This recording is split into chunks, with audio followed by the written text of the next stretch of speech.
We could use a light landmine to train stability, limiting unwanted motion in the spine. And we can employ a lot of the principles from foundation training, even the foot setup. So I got bar in my left hand. I'm going to wrap in with that right foot, get a good grip, bring that left foot back so I'm on the balls of the feet, the back foot heels up just a little bit. And I'm going to start kind of in my short wing position. So I don't want it too close, but I also want to be, I don't want to be too hyperextended. I see a lot of hyperextension in this press. So tighten that stomach. I almost want to lift. If I can lift up, I can start getting that hip underneath me. And I'll also go short wing both arms here. So as I press, instead of using that extension, I'm going to get that spine open, do a bit of flexion, and start pressing the hip back. I'm going to go long with the right. Not just pressing up, but kind of out a little bit. I can really drive that back hip. Hinge. Back to short wing. Take that big expansive breath. Try not to go into extension. You'll notice you start smelling your way forward, as Dr. Goodman likes to say. So we want neutral neck as well. Press. And we love to rotate. So we're trying to limit that. Not that it's bad, we'll talk about that in a second.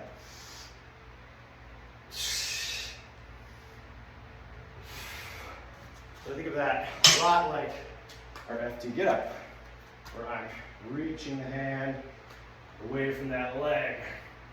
That's a great setup for a lot of things, like going down into lunges, split squats. Now we can coil the spine too. So, getting away from lighter weight, some heavier weight, I can go from the ground, load it onto my right hip, get that big step forward into that press. A lot of rotation of the spine. So if it hurts, don't do it. Well, it is good to train motion in the spine as well. I would say we first want to train the hip to work and let the spine follow it. Some people believe the spine should be a bit more of the primary mover. I think it's secondary, especially if you've got pain. So I'm going to squat, get my right heel up, left heel down. I'm going to grab and load this onto my right hip. Take a big breath in, loading. And now I got a lot of engagement on the right lat, QL region, elbows resting on that hip. And I got that balance, that spring in my glute to step in, press, and load it back on the hip. Back to the squat. And now we're going aggressive. We're going fast.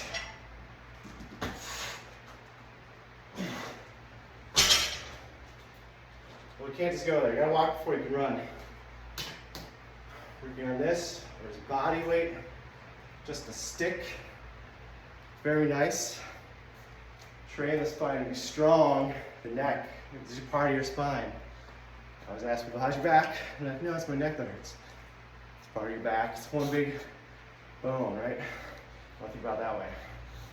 Posterior chain, base of the skull, all the way to the sacrum. So we're engaging that posterior chain. Expansive decompression breathing. Teaching the hip to be the primary mover. That can get a lot of people out of pain. Because a lot of people just train their lower back to do everything for them, including walking. Even that little step we took forward to set up, training you to walk.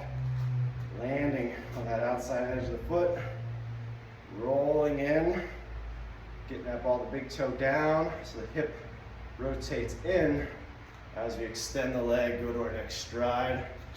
A lot of what we do is just train you for the little things in life. Walking better, picking stuff up off the ground, you know, it's your FT get up is, can I pick up the car keys? You know, simple stuff.